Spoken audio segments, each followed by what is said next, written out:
bienvenue à tous et bienvenue dans cette conférence d'expat.com sur bien préparer et vivre son expatriation. Donc si vous êtes là aujourd'hui, c'est que vous avez un projet de vie à l'étranger.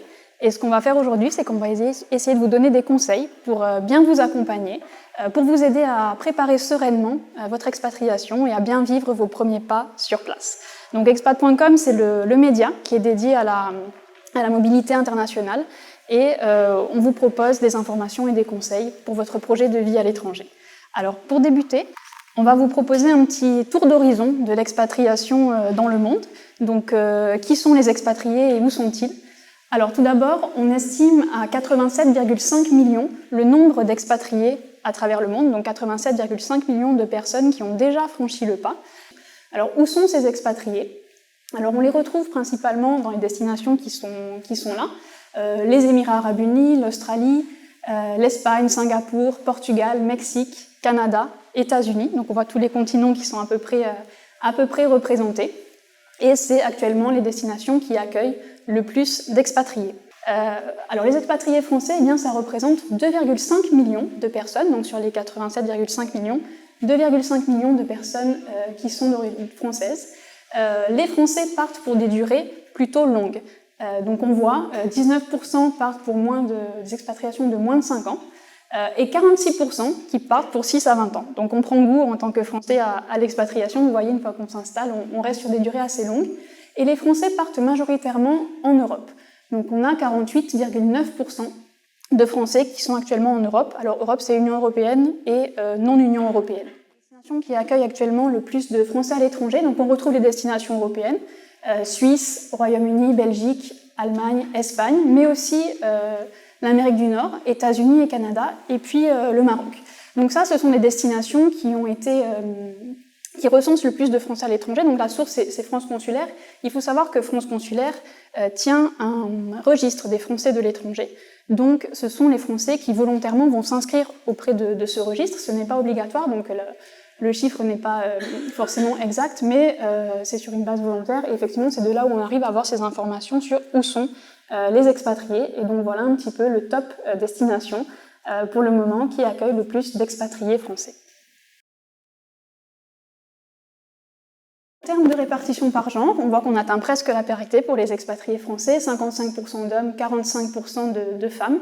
Et on est sur une tranche d'âge plutôt 25-60 ans, donc majoritairement une population active. On retrouve aussi les moins de 18 ans et les plus de 60 ans, donc pour la partie retraite. Ce qui se confirme dans ce qu'on voit ici, ce petit graphique qui vous montre une répartition par statut des expatriés, majorité d'expatriés professionnels. Donc effectivement, on a, en termes d'âge, on est sur la tranche active.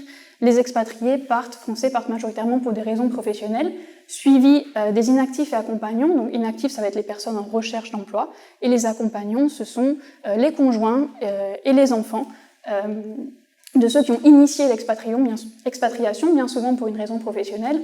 On retrouve ensuite des étudiants, stage VIE ou VIA, volontariat international, et les retraités. Donc voilà un petit peu ce panorama de l'expatriation et de l'expatriation des Français. Alors, tous ces expatriés, ils ont en commun le fait d'avoir construit leur projet d'expatriation. Construire son projet, c'est la base. Comme pour tout projet, en fait, la préparation, ça compte pour à peu près la moitié de la réussite de votre projet. Eh bien, ça se confirme aussi pour l'expatriation. C'est essentiel, donc il va falloir prendre le temps de construire son projet d'expatriation. L'expatriation, bien souvent, ça commence par un souhait. Une idée, une envie. On se dit, tiens, j'aimerais bien vivre là-bas. Alors ça peut venir, soit vous avez eu cette envie de partir à l'étranger depuis toujours, soit vous avez rencontré quelqu'un qui a franchi le pas, ça vous a inspiré, vous avez vu un documentaire sur une destination, un article, voilà, et vous vous dites, ça me tente, j'aimerais bien y aller. On est dans ce côté souhait, envie, idée, c'est ce qu'on a à la base de notre pyramide. Donc c'est le socle de votre projet d'expatriation, ça part de là. Là, vous allez passer dans une phase de questionnement. Il va falloir identifier votre motivation, vos objectifs. Pourquoi je veux vivre à l'étranger? C'est-à-dire quel style de vie je veux avoir, comment je vois ma vie à l'étranger. Toutes ces questions, en fait, elles vont vous aider à avancer dans votre projet d'expatriation, à mieux comprendre pourquoi vous voulez partir à l'étranger, à mieux clarifier votre expatriation, votre raison d'expatriation. Et puis aussi, réfléchissez à ce que vous êtes prêt à quitter. On part pour avoir quelque chose, mais on laisse aussi des choses derrière. Est-ce que vous êtes prêt à quitter ça, ou est-ce que vous voulez les retrouver ou pas forcément? Voilà, ça vous aide dans votre cheminement pour construire votre projet d'expatriation. Et puis, vous allez passer dans la partie recherche. Donc on voit qu'on arrive déjà à la moitié de notre pyramide pour l'expatriation. Les recherches, c'est-à-dire vous documenter par rapport à ce que vous avez identifié dans vos sources de motivation, dans ce que vous recherchez. Vous allez faire des recherches pour façonner votre projet d'expatriation, le finaliser. Et là, c'est ça la construction, on va dire, de votre projet d'expatriation. On est à la moitié de l'expatriation, entre guillemets, puisqu'après cette phase idée, questionnement, recherche, qui est le socle de cette pyramide, le socle de votre projet d'expatriation, vous allez rentrer dans le plan d'action, la mise en œuvre, la préparation, l'installation et la concrétisation après de votre projet. Donc la construction du projet, elle est essentielle, prenez bien le temps de travailler là-dessus, et on va voir ensemble comment on construit son projet, quelles questions on peut se poser. Alors premièrement, on va identifier sa source de motivation, son pourquoi. Pourquoi on veut partir à l'étranger? Alors ici, on a listé les raisons principales de pourquoi les expatriés, ceux qui ont déjà franchi le pas, souhaitent vivre à l'étranger ou ont souhaité vivre à l'étranger. Au premier rang, on retrouve les opportunités professionnelles. On a vu qu'effectivement, la majorité des expatriés étaient des professionnels. C'est une des raisons principales, l'emploi. Alors, soit on a notre entreprise qui est basée en France, qui nous envoie en mission à l'étranger, soit on a cherché de nous-mêmes un emploi à l'étranger. On veut créer une entreprise à l'étranger aussi, ou bien on est freelance, indépendant, et on veut développer des affaires pendant un certain temps dans une autre destination. Donc ça, ce sont les opportunités professionnelles. On va retrouver ensuite des raisons familiales et affectives. Qu'est-ce que c'est les raisons familiales et affectives? Par exemple, notre conjoint est muté à l'étranger ou a un emploi à l'étranger, et bien nous, on va le suivre. On fait ça pour se rapprocher de lui, ou bien notre compagnon est dans un autre pays, eh bien on va le rejoindre. C'est aussi une source de motivation. On peut aussi avoir des origines de notre pays, où nos parents sont originaires d'un autre pays, et on souhaite se rapprocher de cette culture, la découvrir, se rapprocher de ses racines. C'est aussi une source de motivation, et c'est ce que l'on regroupe dans les raisons familiales et affectives. Les études, poursuivre ses études à l'étranger, faire un stage, avoir une opportunité professionnelle, un apprentissage dans un autre pays. Le projet de retraite, passer sa retraite à l'étranger, passer quelques années de sa vie au moment de la retraite à l'étranger. Le changement de vie, donc ça c'est être poussé, motivé par l'idée de découverte, découvrir quelque chose de nouveau, avoir le goût de l'aventure, chercher un nouvel environnement, un nouveau cadre de vie. Alors ça peut être lié, le changement de vie, aussi avec d'autres raisons, mais avec d'autres opportunités professionnelles, mais vous pouvez simplement avoir cette envie d'ailleurs qui vous pousse, c'est ça qui vous motive. Et puis on va aussi retrouver des raisons donc plus humanitaires, c'est-à-dire que vous voulez rejoindre une cause, un projet à l'étranger. Alors souvent c'est des expatriations plus courtes, plus limitées dans le temps, mais c'est aussi une source d'expatriation. À vous de vous poser la question et de voir qu'est-ce qui vous pousse à vivre à l'étranger. Alors cette définition en fait, de votre motivation, de votre pourquoi de l'expatriation, elle est importante parce qu'à partir de là, vous allez vous poser une série de questions qui vont vous aider à affiner votre projet d'expatriation. Alors, on a listé, au travers de quelques profils d'expatriés, quelles sont les questions principales, les thématiques d'intérêt principales sur lesquelles se concentrer et qui vont vous aider à affiner en fait, le choix de votre destination. C'est pour ça qu'on parle de critères de choix. C'est quels critères vous devez regarder pour vous aider à choisir votre destination. Alors les professionnels, si vous partez pour une raison d'ordre professionnel, vous allez principalement vous concentrer sur le marché du travail. Qu'est-ce que le pays m'offre en termes d'opportunités professionnelles? Voilà, comment ça se passe? Qu'est-ce que le métier que j'exerce, je pourrais l'exercer à l'étranger dans cette destination? Tout ça, c'est des questions sur lesquelles vous allez devoir vous concentrer. Est-ce que l'offre professionnelle, l'offre du travail est vaste? Est-ce que j'ai une opportunité de pouvoir travailler là-bas? Le coût de la vie et le niveau de salaire, bien évidemment, vous devrez vous concentrer dessus. Quel est-il dans le pays que je vise? Est-ce qu'il correspond à ce que je recherche? La langue, la culture et l'adaptation, alors soit vous cherchez quelque chose dans la continuité de ce que vous vivez actuellement, c'est-à-dire vous voulez un pays dans lequel vous pourrez exercer en français, ou bien au contraire vous voulez vous développer dans un autre environnement, une autre culture, que ce soit en anglais, en espagnol, voilà, ça va vous aider à choisir en fait la destination qui correspond. Et puis le dynamisme économique du pays, la facilité de faire des affaires, notamment si vous voulez créer une entreprise, ce sera à considérer, ça fera partie de vos critères de choix. Les familles, quant à elles, donc, vont se concentrer principalement sur des thématiques liées à la qualité de vie, aux loisirs, aux activités. Si vous partez en famille avec des enfants, vous voudrez peut-être qu'ils puissent retrouver les activités qu'ils font actuellement, donc ça fera partie de vos critères de choix pour la destination. Les infrastructures, l'offre en termes de santé, d'éducation. L'éducation sera un pôle prioritaire si vous partez en famille pour pouvoir scolariser vos enfants. Il faudra regarder est-ce que mes enfants pourront poursuivre dans le cursus français. Est-ce que là où je veux aller, il y a des établissements qui offrent un programme français, ou bien est-ce que je veux les inscrire dans une école internationale. Voilà, tout ça fera partie des thématiques à considérer. La langue, et puis le coût de la vie. Quand on part en famille, il faut bien préparer son budget aussi. Dans tous les cas, il faut préparer son budget, je dirais, mais c'est important en famille. Les retraités, quant à eux. Alors, si vous partez pour votre retraite, il faudra regarder les thématiques de santé. Quelle est l'offre en termes d'infrastructures de santé publique? Quelle est l'offre également en termes d'assurance? Est-ce que j'ai accès au système de santé publique, ou est-ce que je dois prendre une assurance santé internationale? Quel est le coût? Quel est le coût de la vie? Et est-ce qu'avec le montant de ma retraite, je pourrais vivre convenablement ou comme je le souhaite dans ce pays-là? Et en termes de fiscalité, est-ce que le fait que je sois retraitée, quels impacts cela aura par rapport à la retraite que je perçois en France? L'environnement, la qualité de vie. Alors une majorité de retraités recherchent effectivement souvent un climat favorable, des hivers plus doux et peut-être des étés moins chauds. Ça fait partie effectivement des critères de choix. Et à considérer, à ne pas négliger la distance avec la famille et votre pays d'origine pour que vous puissiez rentrer facilement, ou que votre famille puisse venir vous voir assez facilement également. Les étudiants, quant à eux, donc quand on part pour ces études, on considère le coût de la vie. On sait que le budget étudiant est parfois un peu plus serré que pour les autres cas de figure, donc c'est important à considérer. La langue, idem, est-ce que je veux apprendre une nouvelle langue ou je veux poursuivre avec plus de facilité dans ma langue natale, donc le français par exemple pour nous qui sommes français.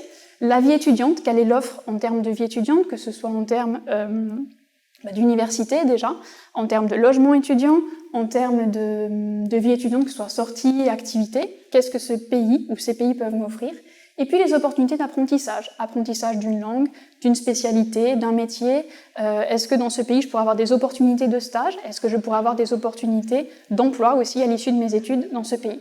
Donc tous ces éléments sont à considérer suivant votre profil. Vous voyez qu'on a défini d'abord sa source de motivation. À partir de là, on va regarder certains critères qui vont vous amener à choisir votre destination. On n'aboutit pas forcément à la définition des mêmes destinations. Donc, à titre d'exemple, on va vous montrer en fait pourquoi ces questions sont importantes, parce que vous n'arrivez pas à la même conclusion. Et on vous donne un comparatif en fait des destinations qui attirent le plus de professionnels versus les destinations qui attirent actuellement le plus de retraités. Et on voit qu'effectivement, on n'est pas sur les mêmes destinations. Les professionnels, on va les retrouver davantage Canada, États-Unis, Suisse, Australie aussi, la Chine, voilà, Singapour, des pays qui sont très actifs économiquement, qui ont des opportunités d'emploi, des opportunités de faire des affaires. Et puis les retraités, on va les retrouver sur des destinations, alors qu'on peut qualifier de destinations soleil. Là, si on regarde ça, on va retrouver le Portugal, l'Espagne, l'île Maurice, la Thaïlande ou encore la République dominicaine. Donc, voilà, un petit exemple pour vous montrer qu'effectivement, ce cheminement, il est important parce que vous n'allez pas avoir la même destination qui va peut-être aboutir. Alors, vous pouvez partir avec une destination en tête, ça peut être aussi la base de votre projet d'expatriation. De là, il faudra passer par les critères. Est-ce que cette destination que j'ai choisie, elle répond bien à mes différents critères ou pas? Est-ce qu'il y en aurait peut-être une autre? Voilà, donc cheminement important, et on voit qu'après on ne s'oriente pas forcément vers les mêmes destinations. Effectivement, toutes ces questions-là sont importantes pour définir votre projet. Donc je récapitule la base, on part de l'idée, de l'envie, on arrive sur la partie questionnement, et ensuite la partie recherche, et de là on a construit notre projet d'expatriation. À partir de là, on va pouvoir commencer à le mettre en œuvre. Pour le mettre en œuvre, on va définir un plan d'action, alors concret et réaliste, c'est-à-dire on va définir quelles sont les étapes qui m'attendent, qu'est-ce que je dois faire pour concrétiser mon expatriation. On va se fixer des objectifs clairs et des échéances, dans combien de temps je veux partir, et du coup, qu'est-ce que je dois faire à tel moment pour arriver à partir à cette date que je me suis fixée. Et puis on anticipe les difficultés et les challenges.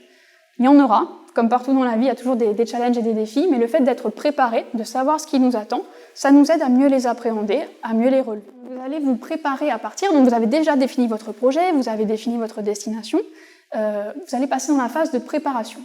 Alors on va vous proposer ici une petite checklist en fait, des documents essentiels à commencer à préparer pour votre projet d'expatriation et à emmener avec vous quand vous partirez à l'étranger. Alors la liste elle n'est pas exhaustive, mais c'est quand même une base des documents essentiels, si possible emmener aussi des originaux. Il y a beaucoup de pays qui demandent l'original de ces documents pour diverses formalités. Donc on commence à préparer tout ça, on va retrouver des documents d'identité, passeport, carte d'identité, livret de famille, extrait d'acte de naissance ou de mariage. Le permis de conduire, emportez-le, vous en aurez besoin. Alors si votre permis français n'est pas reconnu, vous en aurez besoin pour le convertir ou pour faire un permis international. Si vous travaillez, la photocopie certifiée des diplômes, qu'il est bon d'avoir, effectivement le CV. Si vous partez en famille, le dossier scolaire des enfants pour pouvoir les réinscrire dans une autre école. Pensez aussi aux documents de radiation de leur école actuelle qui sera importante à présenter. Et puis si vous suivez un traitement, l'ordonnance des traitements suivis, ce sera plus facile quand vous arrivez, que vous allez voir un médecin qui puisse savoir un petit peu votre historique, ou vous donner aussi un équivalent, puisque tous les médicaments n'ont pas le même nom, mais ce sera plus facile pour ce suivi-là. Et la carte de groupe sanguin. Donc voilà, une petite checklist, pensez à ça avant de partir, vous commencez à préparer ces documents, vous en aurez besoin quand vous partirez à l'étranger. Dans la préparation aussi, il va y avoir des thématiques incontournables à considérer, sur lesquelles vous devrez bien faire vos recherches et bien avoir en tête. Alors, voici une petite liste, donc on va voir au premier rang desquelles les thématiques, les formalités administratives. De quel visa je vais avoir besoin pour vivre dans ce pays? Est-ce que j'ai besoin d'un permis de résidence, d'un permis de travail? Quelles sont les formalités pour le faire? Quels sont les délais? Quels sont les coûts? Tout ça, c'est là où vous devrez orienter vos recherches. Le coût de la vie. De quel budget j'aurai besoin pour vivre dans ce pays? Quel est mon budget alimentaire, mon budget logement, mon budget loisir? Il va falloir chercher des informations là-dessus pour bien vous préparer, pas avoir de surprise sur ce pôle-là. La santé. Est-ce que j'ai accès au système de santé publique du pays dans lequel je veux aller? Est-ce que je dois prendre une assurance santé internationale? Quels sont les coûts? Quelles sont les conditions? Si vous recherchez un emploi, est-ce que je suis éligible pour travailler là-bas? Il y a des pays qui parfois ont des restrictions pour l'emploi des étrangers, où il faut une équivalence de diplôme. Donc tout ça, c'est aussi à prendre en considération et à bien se renseigner. Le logement. Quel budget logement, quelle offre en termes de logement là où je veux aller. La langue, si le pays que je vise ne parle pas le français, est-ce que mon niveau de langue est suffisant? Est-ce que je dois prendre des cours en amont? Est-ce que je prévois de prendre des cours sur place? Tout ça, ça s'anticipe aussi. En termes d'intégration et d'adaptation culturelle, renseignez-vous dessus. Alors vous trouvez pléthore d'informations. Il y a aussi des formations interculturelles qui sont proposées, qui sont parfois utiles pour mieux appréhender une fois sur place ce qui nous attend, ces différences culturelles. Et puis aussi, vous pouvez de vous-même commencer à vous documenter. Notamment, une bonne base, c'est tout l'aspect art, culture. Donc on peut avoir de la littérature. Ça paraît très basique, hein, mais ça vous permet une première plongée dans la culture du pays de destination. La littérature, le cinéma, l'art, voilà, des choses basiques. Et surtout, essayez de parler avec d'autres expatriés qui sont là-bas pour voir un petit peu, en termes d'intégration, comment ça s'est passé, à quoi il faut penser. La scolarisation des enfants, on l'évoquait tout à l'heure. Alors il faut regarder un petit peu quelle est l'offre. Est-ce que la destination où je veux aller offre des établissements à programme français, donc qui dépendent de l'AEFE? Est-ce que je veux que mon enfant rentre dans une école internationale? Est-ce que je veux qu'il suive le système d'éducation publique? Comment ça se passe? Quel est le coût? Souvent, c'est un pôle de dépenses important, l'éducation des enfants à l'étranger, donc à considérer aussi. Pareil pour les études supérieures, donc quelle est l'offre en termes d'université dans le pays dans lequel je veux aller. Et puis les activités, que ce soit pour vous ou votre famille, est-ce que je vais retrouver ce que j'ai l'habitude de faire, ce que j'aime? Si j'ai un sport favori, est-ce que je pourrais le pratiquer? Si j'aime bien avoir des sorties culturelles, est-ce que ce pays me l'offre? Tout ça, ça va faire partie en fait de ce que vous allez retrouver, et c'est important de le prendre en considération et de voir, de vérifier si la destination que vous avez choisie répond bien à toutes vos attentes par rapport à ces thématiques essentielles à considérer dans la préparation de votre projet d'expatriation. Alors, on passe à la planification de son projet. On parlait de se fixer des échéances. Un projet, ça se prépare dans le temps. Alors, on vous propose quelque chose d'assez large pour que tout se passe le plus sereinement possible. Vous pouvez avoir des expatriations qui se font beaucoup plus vite. Voilà, par exemple, vous avez une offre d'emploi, vous devez partir dans 2 mois. Et bien, effectivement, vous ne ferez pas tout ce changement. Mais là, on vous propose une durée pour être le plus serein possible. Donc, on estime qu'à plus d'1 an, on est sur cette base d'idée d'expatriation. Donc, sur la base de notre pyramide qu'on avait tout à l'heure, on est dans l'idée d'envie. On se dit, tiens, voilà, j'aimerais bien partir. Entre 18 mois et 1 an, on essaie qu'à 1 an avant la date qu'on s'est fixée, on définit notre projet d'expatriation. Donc, le projet, c'est, on part de l'idée, du questionnement et des recherches, et on choisit sa destination. On a réussi, au travers de cette base-là, à identifier une ou plusieurs destinations. parce qu'on peut ne pas être fixé non plus sur une seule destination. Et de là, on va pouvoir lancer les recherches. Donc les recherches notamment sur les thématiques à considérer qu'on vient de voir. Qu'est-ce que je vais retrouver dans ce pays par rapport à cette base-là? On se renseigne aussi sur les démarches administratives. Donc entre 6 et 3 mois, on va être peut-être sur l'aspect administratif, par rapport au visa, qu'est-ce que j'ai besoin, etc., quels sont les papiers à préparer.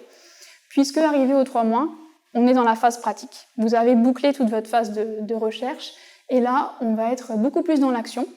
Entre 6 et 3 mois, par exemple, vous cherchez votre déménageur, vous prenez les devis pour l'assurance santé. 3 mois, il faut que vous ayez à peu près signé ça parce que ça va partir très vite à partir de là.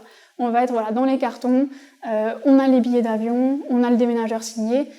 Ça y est, on est déjà dans le départ, c'est la dernière ligne droite, jusqu'au jour J, où ça y est, vous partez, votre projet d'expatriation, il se concrétise réellement. Vous rentrez dans l'avion ou dans le train, ou je sais pas, la voiture suivant où vous partez, mais vous êtes lancé. Une fois que vous êtes dans le pays, après tout ce chemin que vous avez fait pour bien vous préparer, vous allez arriver et sur place, vous allez voir que vos besoins, vos préoccupations, elles vont changer. C'est des choses que vous aurez pu commencer à penser, mais vous n'aurez peut-être pas eu le temps forcément de découvrir tout ce qui va vous attendre. Il y a beaucoup de choses à faire avant, dans le cheminement, on a vu. Et là, vous allez être face à des thématiques beaucoup plus concrètes, notamment sur la vie quotidienne. Vous allez arriver, vous allez vous dire, ok, comment je fais pour aller faire mes courses? Comment je fais pour me déplacer d'un point A à un point B? Comment est le réseau de transport? Comment je fais pour payer? Il y a des pays qui ont peut-être des systèmes de paiement aussi qui sont différents. Je pense en Afrique, il y a beaucoup de paiements par téléphone. Nous, on est peut-être habitués ici au paiement par carte ou espèce. Voilà, c'est des choses très basiques, pratiques, mais auxquelles vous allez être confrontés et que vous n'aurez peut-être pas pu prendre le temps de voir. Et ça peut vous surprendre, vous dire, tiens, ok, je suis dedans, il faut que je commence à m'habituer là-dessus. Vous allez avoir un besoin en termes de rencontres, de vie sociale. Vous arrivez sur place, c'est tout nouveau. Vous ne connaissez peut-être que peu ou pas du tout de monde. Vous allez avoir besoin de recréer votre cercle social et ça va être important pour bien vous accompagner et bien vivre votre projet. Donc ça va être dans vos préoccupations et puis l'offre en termes de loisirs aussi. Qu'est-ce que je peux faire dans mon temps libre? Voilà, si vous venez pour travailler, vous allez être occupé pendant la semaine. Maintenant, arrivé le week-end, vous connaissez encore pas beaucoup de monde. Qu'est-ce que je fais? Donc je vais me renseigner sur l'offre en termes de loisirs, d'activités, de sorties, de choses à faire. Donc vous allez avoir un petit changement d'orientation dans vos besoins sur place qu'il est bon d'avoir en tête. L'expatriation, ce n'est pas qu'un long fleuve tranquille, vous allez être face à des challenges. C'est bien de les avoir en tête pour pouvoir mieux les anticiper. Donc là, on a interrogé les expatriés pour savoir quels sont les challenges principaux qu'ils ont rencontrés une fois qu'ils étaient sur place. Et on retrouve en premier l'adaptation à une nouvelle culture. Alors vous avez pu vous renseigner avant, une fois que vous arrivez, c'est là où vraiment vous découvrez la totalité de la différence, des choses que vous n'avez peut-être pas anticipées, et effectivement c'est là où on se dit, ok, c'est là où on a peut-être le plus gros challenge, puisque tout est nouveau, tout est différent, et on n'a pas encore trouvé ses marques. Donc vous inquiétez pas, on arrive à les surmonter très vite ces challenges, mais en tout cas ne soyez pas surpris, et ayez bien ça en tête que vous pouvez avoir ces défis-là. Le deuxième, c'est la langue. Effectivement, si vous partez dans un pays dont ce n'est pas votre langue natale, vous pouvez rencontrer peut-être des difficultés. Alors, on peut avoir une maîtrise parfaite. Par exemple, je sais pas, vous parlez anglais en France, dans votre environnement professionnel. Le fait de devoir le parler 24 heures sur 24, peut-être que ça peut aussi être un challenge, ça peut vous amener à vous adapter différemment. La solitude et l'éloignement des proches, c'est quelque chose dont on n'a pas parlé. Alors, tous ces mois avant dans la préparation, vous êtes centré sur votre objectif. Vous avez des choses à préparer, des choses à penser, et vous pensez à là où vous partez. Votre objectif, c'est je veux partir à l'étranger.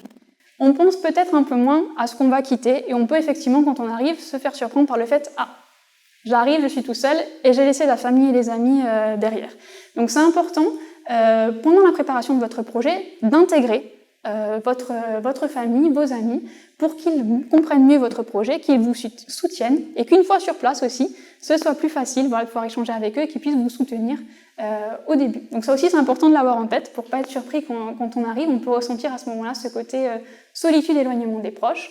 On va retrouver aussi dans les défis la recherche d'un emploi ou encore les formalités administratives.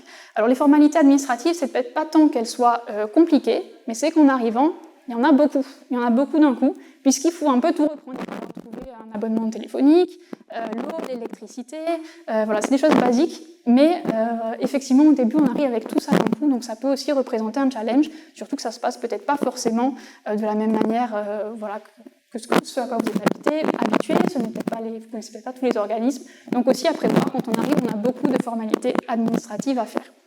Mais ne vous en faites pas, on relève haut la main tous ces défis. L'important, c'est de bien les avoir en tête. Alors, je viens de parler qu'il y a des défis. Ça peut impacter, tous ces défis, votre état d'esprit quand vous arrivez. Alors, effectivement, on vous présente ici la courbe de l'adaptation culturelle. Donc, ça ne vient pas de nous, hein, c'est une réelle théorie de l'adaptation culturelle qui a été théorisée en 1991 et qui va vous présenter en fait les différentes phases que vous allez rencontrer pendant votre expatriation, c'est-à-dire de votre arrivée jusqu'à toute la durée de votre expatriation.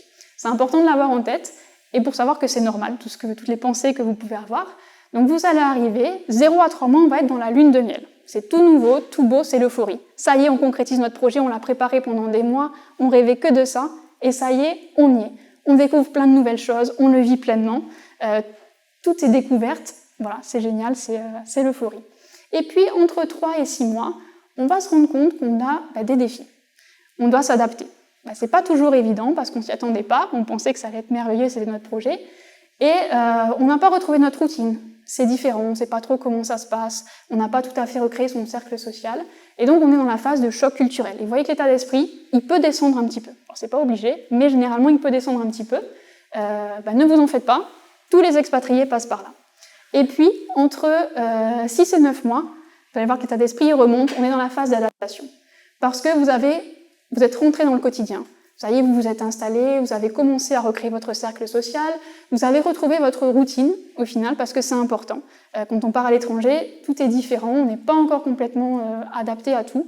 Pensez à recréer votre environnement, votre routine, et vous rentrez dans l'adaptation. Vous maîtrisez mieux les codes culturels, et vous les maîtrisez de mieux en mieux, alors jusqu'à la maîtrise. Alors la maîtrise, c'est le terme utilisé dans cette théorie, c'est peut-être fort. Est-ce qu'on maîtrise un jour complètement les codes culturels? Est-ce qu'on les maîtrise même dans son pays d'origine? Mais en tout cas, vous allez être pleinement épanoui dans votre expatriation. Donc gardez en tête que c'est pas une courbe ascendante quand on arrive. Il peut y avoir des hauts, il peut y avoir des bas, mais si vous êtes au courant, vous êtes préparé, eh bien tout va bien se passer. Pour vous accompagner dans toutes les recherches que vous aurez à faire, je vais vous présenter quelques sites utiles. Alors, en premier, expat.com. Donc expat.com, c'est la plateforme qui est dédiée à la mobilité internationale. Et ce qu'on propose, c'est des informations et des conseils. Tout ça, c'est gratuit. On va vous proposer aussi en fait donc des infos pratiques, du contenu, du réseautage, de la mise en relation avec des expatriés, des personnes qui vivent déjà à l'étranger ou des personnes qui sont en train de préparer son projet. Effectivement, qui mieux qu'un expatrié peut vous aider, peut vous comprendre et vous accompagner. Et puis on va vous proposer aussi des services, des prestataires de services de confiance, notamment dans le pays dans lequel vous arrivez. C'est pas toujours évident de s'y retrouver. Vous partir dans un pays, vous allez retrouver des articles, une série d'articles qui va couvrir de A à Z les problématiques d'expatriation, comment on fait pour chercher un emploi, comment on fait pour chercher un logement, le coût de la vie, la fiscalité. Donc ça sous forme de guide, des services professionnels, j'évoquais tout à l'heure. Donc vous pouvez avoir des déménageurs, des banques, mais vous pouvez aussi avoir jusqu'au plombier, par exemple. Vous arrivez sur place, 2 semaines après, fuite d'eau. Là, vous êtes un petit peu embêté, quoi faire, qui contacter. Vous pourrez retrouver sur notre site des prestataires de confiance qui sont recommandés par d'autres expatriés.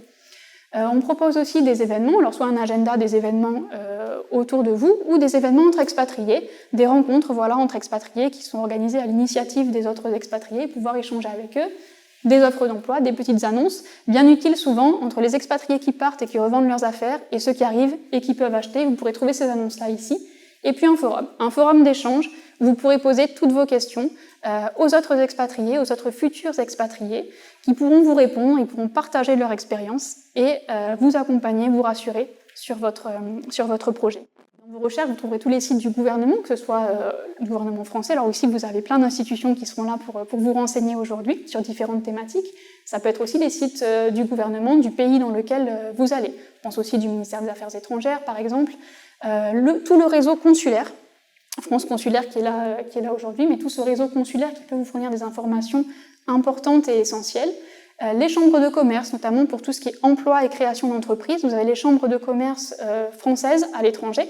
Il y a un réseau CCI France International qui pourra vous renseigner. Vous avez les chambres de commerce et d'industrie locales aussi qui pourront vous accompagner pour toutes les informations sur le marché de l'emploi et la facilité de faire des affaires. Et puis les institutions locales. Je vais reprendre un exemple du Canada, par exemple. Vous avez dans chaque province des associations d'accueil des nouveaux arrivants.